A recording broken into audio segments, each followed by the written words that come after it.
For many years, workers and volunteers at the Fairport Harbor Lighthouse Museum in Northeast Ohio swore that they saw the ghost of a cat running around the museum and jumping up on furniture.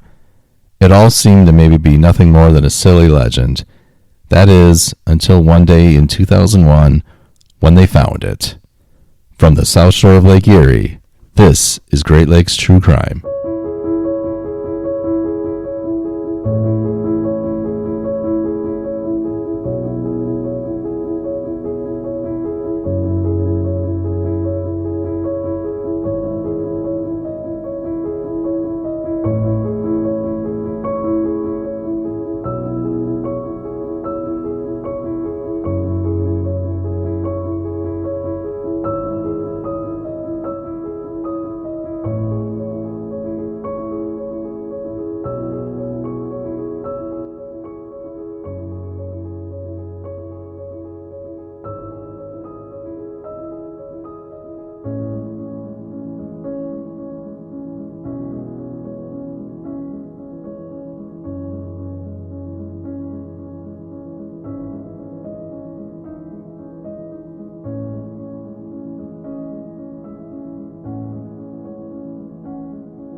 Located east of the city of Cleveland, Ohio, in Lake County, Fairport Harbor is a village of approximately 3,100 people on the shore of Lake Erie. The one famous person I could find from Fairport Harbor is MSNBC television journalist Chris Jansing, who was born in Fairport in 1957. Lake Erie is the shallowest of the 5 Great Lakes and is home to massive storms with over 2,000 shipwrecks to be found at the bottom of Lake Erie. Early in the port's history of Fairport Harbor, the townspeople knew that a lighthouse was needed, and in 1825, when the town's population had grown to 300, a notice appeared in the Painesville Telegraph newspaper requesting bids for a lighthouse and an associated keeper's dwelling.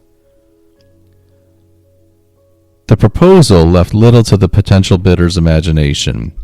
It specified the materials to be used, the depth of the foundation, the height, the diameter, even the size and number and shape of the windows. The specifications for the keeper's house were every bit as exact.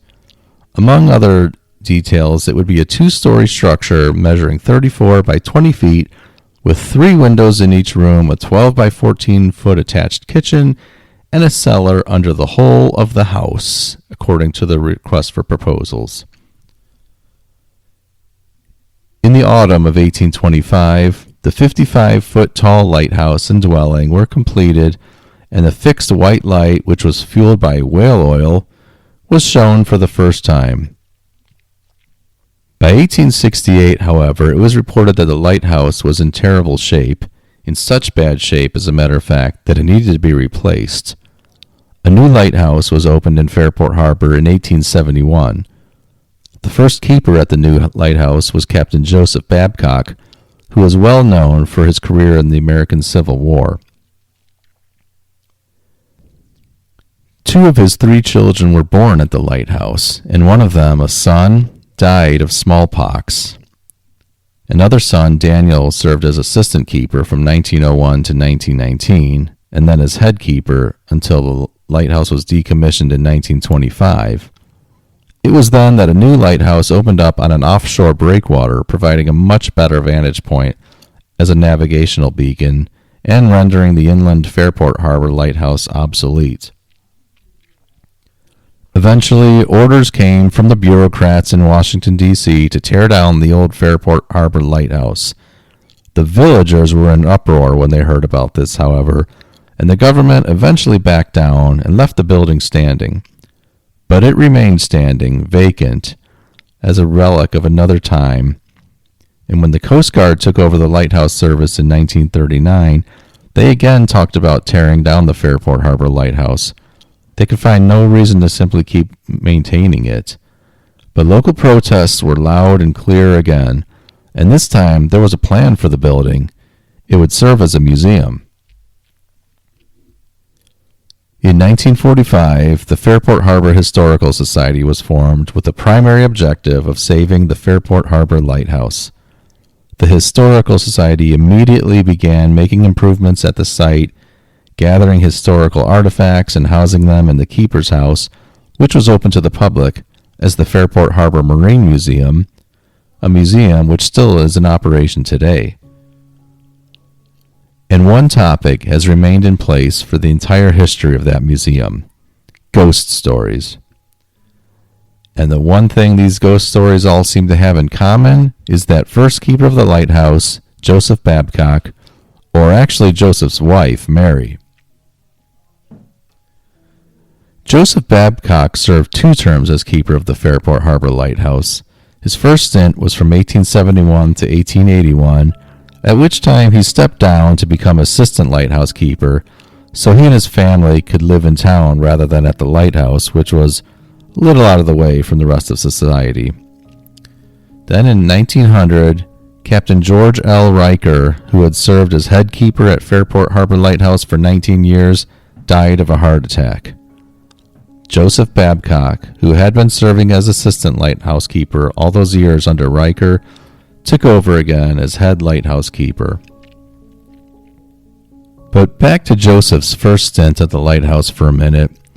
When he and his wife Mary moved into the lighthouse keeper residence in 1871, again they had their children, Daniel, Hattie, and Robbie. When little Robbie was 5 years old, he passed away from smallpox. This obviously left Mary Babcock depressed and brokenhearted. At one point, we're not sure exactly when, Mary became bedridden. We also don't know the exact nature of this bedridden status, whether she had a short-term illness or injury, or perhaps she was sick from depression. Whatever the case, though, Daniel procured a couple additional cats to keep Mary company in bed, as Mary was already a massive cat lover. As an aside, you never hear about people being bedridden anymore. Why is that? Could I have said I was bedridden when I had the COVID? Maybe I missed an opportunity there. Anyway, Mary really took to one of her new cats. It was a plumpy gray one. The cat was very fond of Mary, too, almost never leaving her side until the day she died, at which point the cat, named Sentinel, disappeared. And here's where the ghost story begins. The cat was never seen again, but decades later, in the 1980s, Paula Brent, who was a curator living at the museum for a number of years, had reported seeing the ghost of a gray cat. Paula was quoted in a local newspaper as saying, quote, "It would skitter across the floor near the kitchen like it was playing. I would catch glimpses of it from time to time. Then one evening I felt its presence when it jumped on the bed. I felt its weight pressing on me. At first it kind of freaked me out, but ghosts don't bother me. They're part of the world." Unquote. So the old keeper's house, which of course was now serving as the historical museum, seemed to have a ghost cat roaming the second floor, the ghost of Mary Babcock's beloved companion, Sentinel. The years passed on, and with the new millennium, the museum trustees decided it was finally time to install air conditioning in the museum.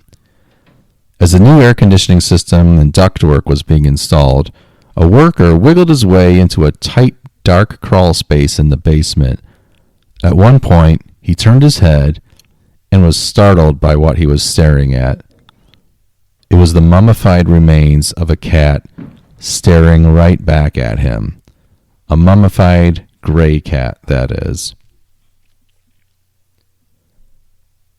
So legend has it, this was Sentinel, the gray cat, whose ghost had been haunting the second floor of the museum for decades. Over the years, many ghost hunters, paranormal experts, and the like have researched the building to see what they could find. In one case, an organization called the Ohio Researchers of Banded Spirits in 2009 spent the night in the lighthouse investigating paranormal activity. During the night, they recorded what they said was a, quote, meow, end quote. And if that isn't evidence of a ghost cat, I don't know what is. Oh, and if you're curious about Sentinel the ghost cat, you can see him. He's on display at the museum. Yes, that's right. A mummified cat is one of the many displays you can find at the Fairport Harbor Marine Museum and Lighthouse. And if you're interested, you can find more details on their website at fairportharborlighthouse.org. As another aside, I actually worked at a Great Lakes lighthouse a couple decades ago. And while on the job, I occasionally spent some nights in the vacant old keeper's house. The cellar of this particular keeper's house had been used in the 1800s and early 1900s to store dead bodies from a nearby island in the winters when the ground was frozen. They were stored there only until the ground thawed out and graves could be dug back on the island. Needless to say, the house was creepy, very creepy. Being there at nights was unsettling, to say the least. And that's all for this episode of Great Lakes True Crime. You can follow the show on Facebook and Twitter. Just search for Great Lakes True Crime.